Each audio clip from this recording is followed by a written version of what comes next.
श्री शिवाय नमस्तुभ्यम। Har Har Mahadev. Diamond industrial park 4 national highway number 8 Surat Gujarat से गुरुजी पंडित मिश्रा जी के द्वारा नए वर्ष की पहली शिव महाप्राण कथा शुरू हो गई है। 7 दिवसीय शिव महाप्राण कथा है जिसका श्रवण आप 4 जनवरी से 10 जनवरी तक दोपहर में 2 बजे से 5 बजे तक आस्था जहां यूट्यूब के माध्यम से लाइव देख सकते हैं, या फिर आप कथा पंडाल में भी पहुंचकर इस कथा का श्रवण कर सकते हैं।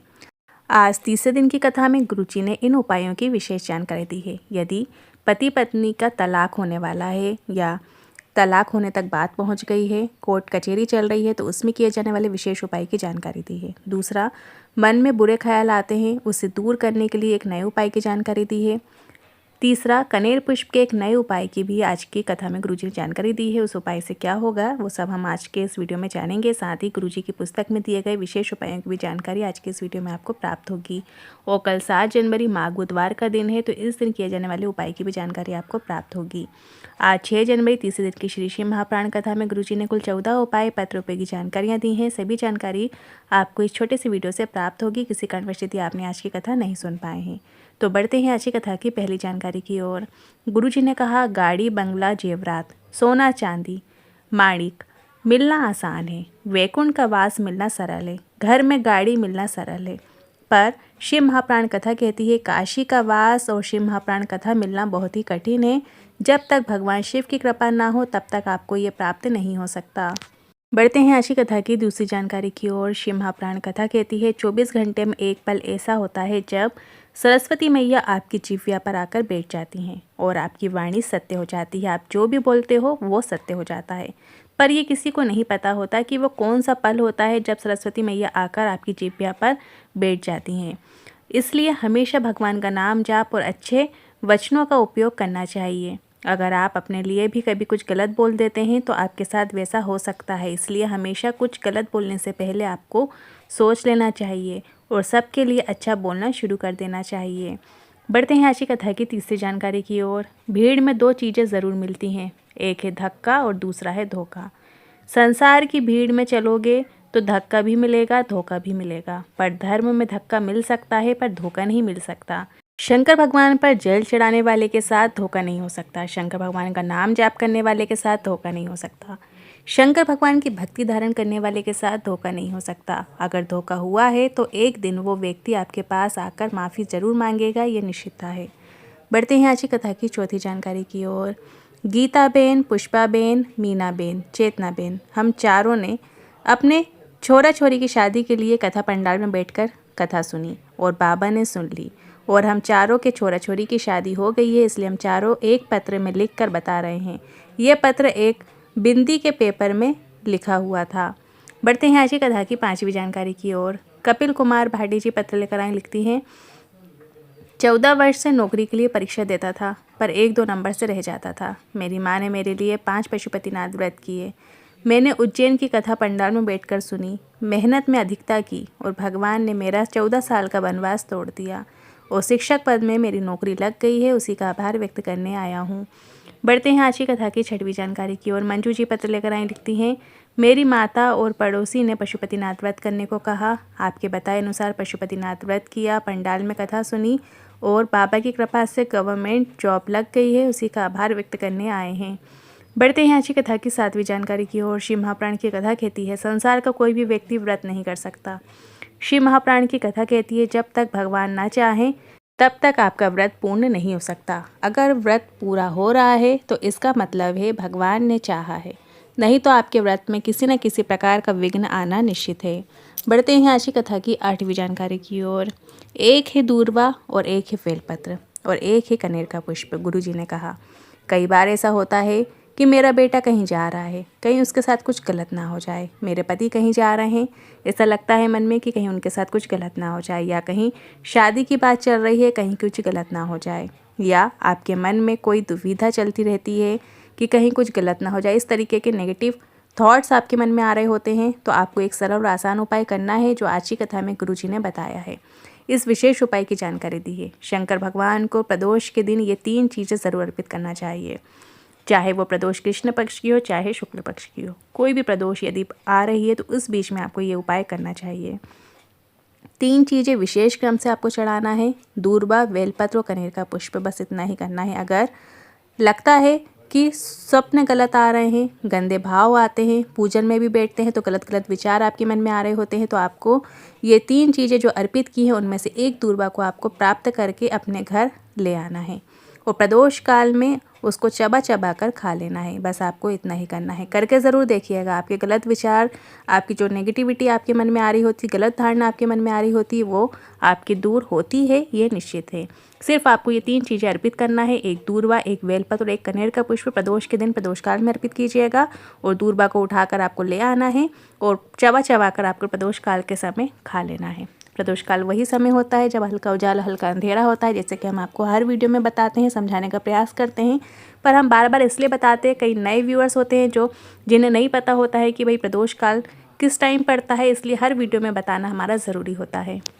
जब सूरज ढल रहा होता है तो उसके 45 मिनट पहले का समय और 45 मिनट बाद तक का समय प्रदोष काल कहलाता है। हल्का उजाला हल्का अंधेरा रहे, उस बीच में आपको ये उपाय करना है और दूर्वा को भी आपको प्राप्त करके खा लेना है। यदि आप प्रदोष के दिन सुबह के समय ये उपाय कर रहे हैं तो दूर्वा आपको प्राप्त कर ले आना है, पर खाना आपको प्रदोष के समय ही है, प्रदोष काल के समय।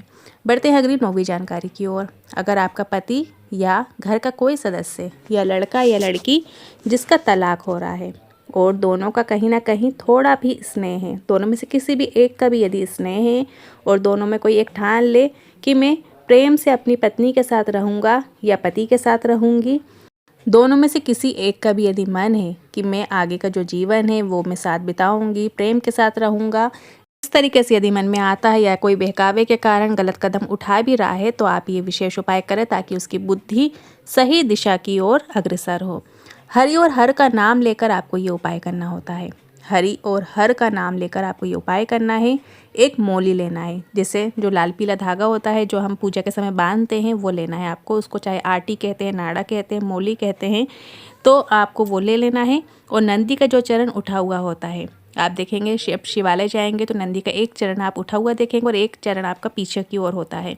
तो जो नंदी का जो उठा हुआ चरण होता है उस स्थान से भोलेनाथ की शिवलिंग तक मोली बांधा जाए। उस सूत्र को जब आप बांध दें उसके बाद 7 बेलपत्र 7 स्थान पे आपको शिवलिंग के ऊपर अर्पित कर देना है। 7 बेलपत्र आप कहीं पे भी अर्पित कर सकते हैं, शिवलिंग पे कहीं पे भी स्थान जहाँ जहाँ है वहाँ पे आप 7 बेलपत्र आप अर्पित कर दें। और थोड़ी देर के बाद आपको उन 7 बेलपत्र को उठा लेना है और मोली को भी ले लेना है। जो मोली आपने बांधी है उसे भी आपको वापस ले लेना है। फिर 7 बेलपत्र को बेलपत्र के वृक्ष के नीचे जाकर अर्पित कर देना है और उसी मोली को हाथ में लेकर 7 परिक्रमा भोलेनाथ के वृक्ष की करना है और भगवान शिव माता पार्वती का स्मरण करते हुए अपने वैवाहिक जीवन में खुशहाली लाने के लिए कामना करना है और उस मोली को अपने हाथ में फिर लपेट लेना है। अपने जीवन साथी के बारे में सोचते हुए बांधना है। बस इतना ही करना है। तलाक हो ही नहीं सकता, ये निश्चितता है। करके ज़रूर देखिएगा। पर आपको भी अपने व्यवहार में वात्सल्यता लानी है, अपने व्यवहार में थोड़ा चेंज लाना है, अपने व्यवहार में थोड़ा प्रेम लाना है ताकि आगे का जीवन आप दोनों प्रेम के साथ बिता सकें। ये बहुत ही अच्छा और आसान उपाय है, करके ज़रूर देखिएगा। एक बार और शॉर्ट में आप सुन लीजिए। सबसे पहले एक मोली धागे को जो नंदी का उठा हुआ चरण होता है वहाँ से लेकर शिवलिंग तक बांध देना है। इसके बाद 7 बेलपत्र शिवलिंग के साथ, तो कोई भी स्थान पर गणेश जी, कार्तिकेय जी, अशोक सुंदरी माता, गोलकटी भाग शिवलिंग के ऊपर, इससे के 7 बेलपत्र अलग अलग स्थानों पे आपको अर्पित कर देना है। अर्पित जब आप कर देंगे हरिहर का नाम लेते हुए अर्पित कर देना है। फिर जो मोली है, धागा है जो आपने नंदी से लेकर शिवलिंग तक रखा हुआ है उसको आपको प्राप्त कर लेना और 7 बेलपत्र उठाकर आपको बेलपत्र के वृक्ष के नीचे चले जाना है और वहाँ पे 7 बेलपत्र को बेलपत्री के वृक्ष के नीचे आपको अर्पित कर देना है। और जो मोली और जो धागा आपने उठा के लेके आए हो उसे अपने हाथ में लेते हुए बेलपत्री के वृक्ष की 7 परिक्रमा आपको कर लेना है और मन में भाव रखना है। यदि पत्नी कर रही तो पति का मन में चिंतन करें, यदि पति कर रहे हैं तो पत्नी का मन में चिंतन करते हुए 7 फेरे 7 परिक्रमा आपको बेलपत्री के वृक्ष की कर लेना है। और इसके बाद जो मोली लेकर आप परिक्रमा कर रहे हैं उसको अपने हाथ में बांध लेना है। यदि स्त्री हैं तो अपने लेफ्ट हैंड में बांधें, यदि पुरुष हैं तो आप अपने राइट हैंड में वो मोली धागा बंधवा लें। इस तरीके से ये उपाय करना है। गुरुजी ने कहा है कैसा भी यदि आपका तलाक तक बात पहुंच गई है तो वो थम जाएगी और आपस में प्रेम बनेगा। बस आपको अपना व्यवहार में भी थोड़ा प्रेम लाना है, मधुरता लाना है। इस तरीके से ये उपाय किया जाता है। आप चाहो तो ये उपाय सोमवार के दिन कर लें, या फिर शिवरात्रि के दिन कर लें, या फिर प्रदोष के दिन कर लें। शिव जी का जो भी वार पड़े उसमें आपको ये उपाय करना है। यदि बहुत ज़्यादा ज़रूरी है, यदि बहुत ज़्यादा दिक्कत वाला समय चल रहा है तो आप कल भी ये उपाय कर सकते हैं। फिर आप समय, नक्षत्र, घड़ी कुछ ना देखिए और कल जाकर आप ये उपाय कर लीजिए। अब बढ़ते हैं आज की कथा की 10वीं जानकारी की ओर। गुरुजी ने कहा, अगर आपको पता नहीं तो हम बताना चाहेंगे। भोलेनाथ की शिवलिंग की जब स्थापना की जाती है तो उस समय पे एक सोम सूत्र बांधा जाता है जो भोलेनाथ की शिवलिंग और नंदी जी से जुड़ा हुआ होता है। मतलब जहाँ नंदी जी विराजमान होते हैं, जहाँ शिवलिंग विराजमान होते हैं, उन दोनों के बीच में एक तार रखा जाता है। वो तार या तो सोने का होता है, या चांदी का, या तांबे का, या पीतल का, या अन्य किसी धातु का हो सकता है। तो वो जो सोने का तार है वो भोलेनाथ की शिवलिंग से नंदी के बीच में ज़मीन के अंदर गाड़ा दिया जाता है।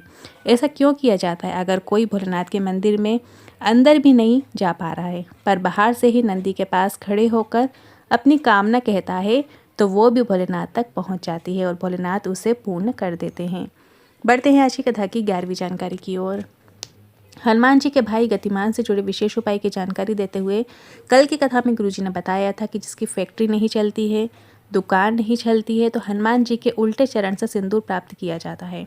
अब कई कल कमेंट्स आए थे कि हम महिला हैं तो हम अपने छोटे भाई मानकर क्या हनुमान जी के उल्टे पांव से सिंदूर प्राप्त कर सकते हैं, पर ऐसा नहीं करना है क्योंकि हनुमान जी के मंदिर में स्त्रियों का स्पर्श करना मना होता है। हर मंदिर में ऐसा मना होता है।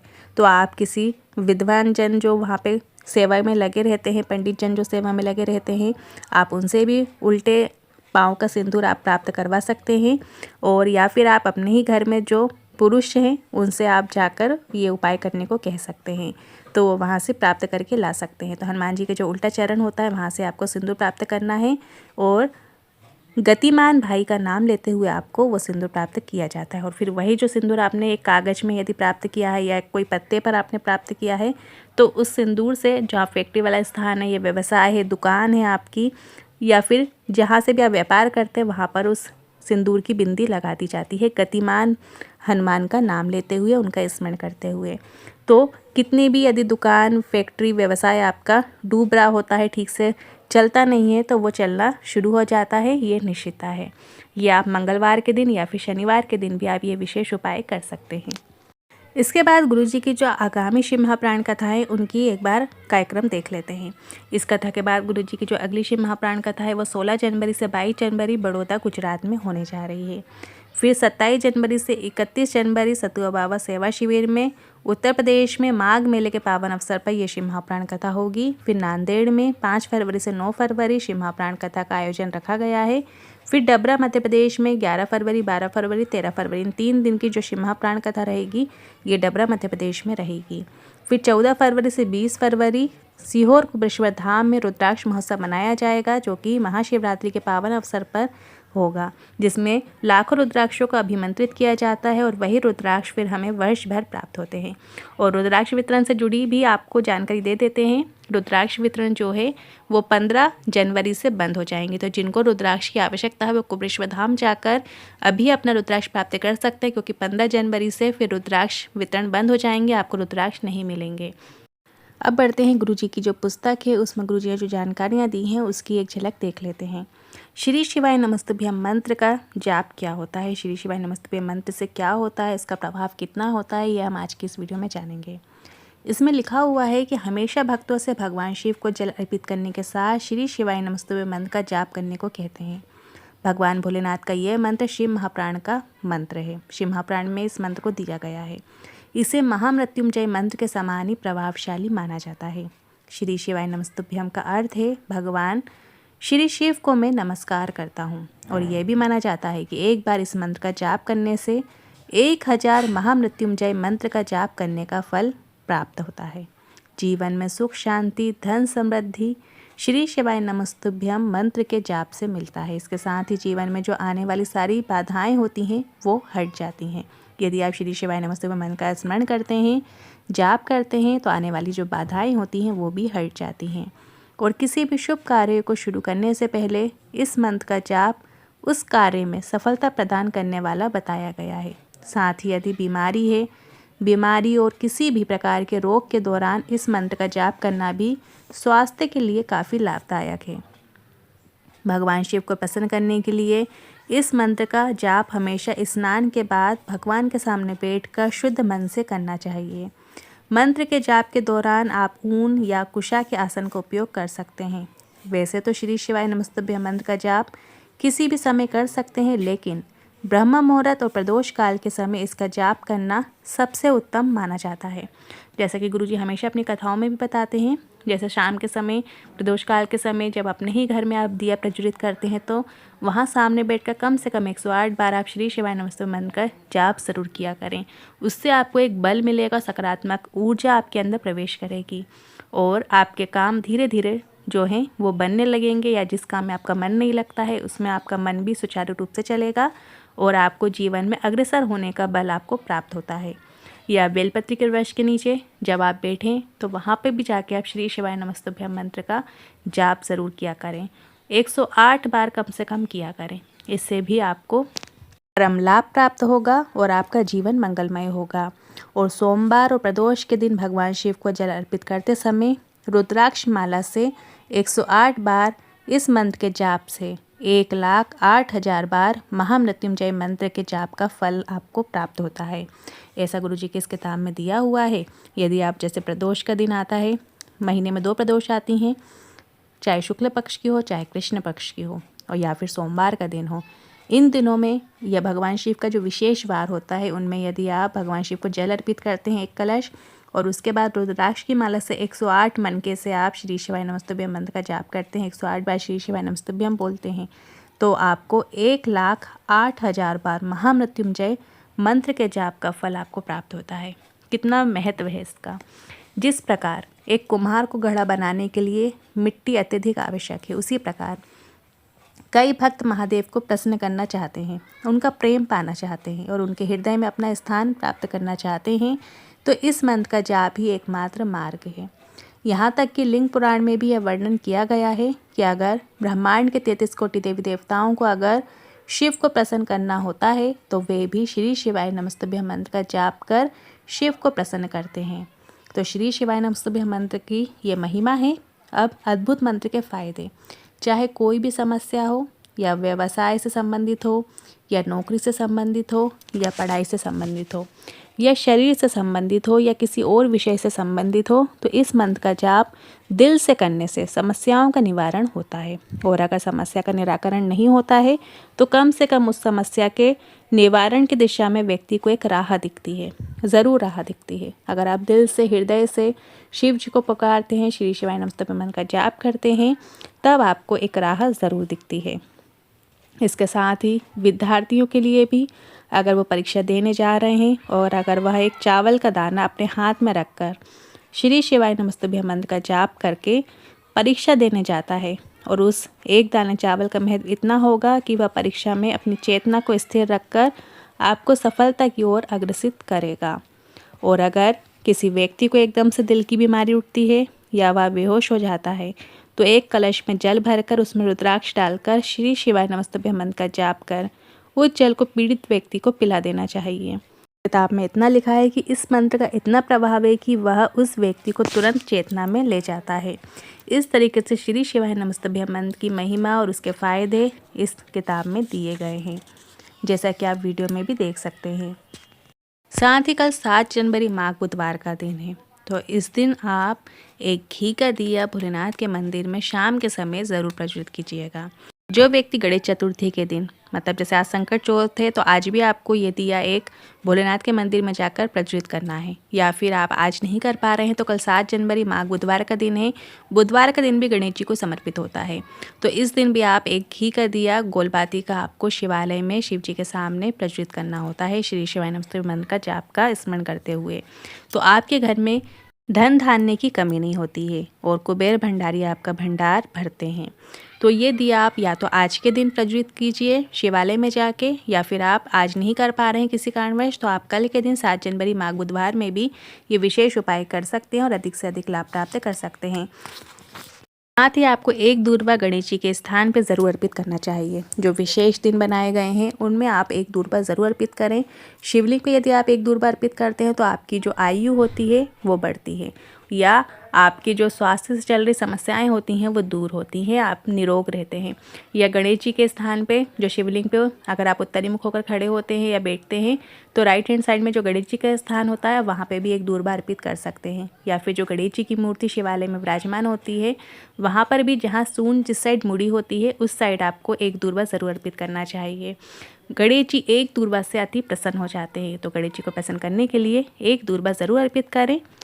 गणेश जी को एक दूर्वा अर्पित करने से जो संकट हमारे ऊपर आ रहे होते हैं, जो बाधाएं आ रही होती हैं वो दूर होती हैं। तो ये ज़रूर उपाय करके ज़रूर देखिएगा। आज के उपाय से जुड़े मन में कोई सवाल या क्वेश्चन है तो कमेंट के जरिए पूछ सकते हैं। वीडियो थोड़ा भी उपयोगी लगा हो तो वीडियो को लाइक करके कमेंट बॉक्स में हर हर महादेव ज़रूर टाइप कीजिएगा। श्री शिवाय नमस्तुभ्यम।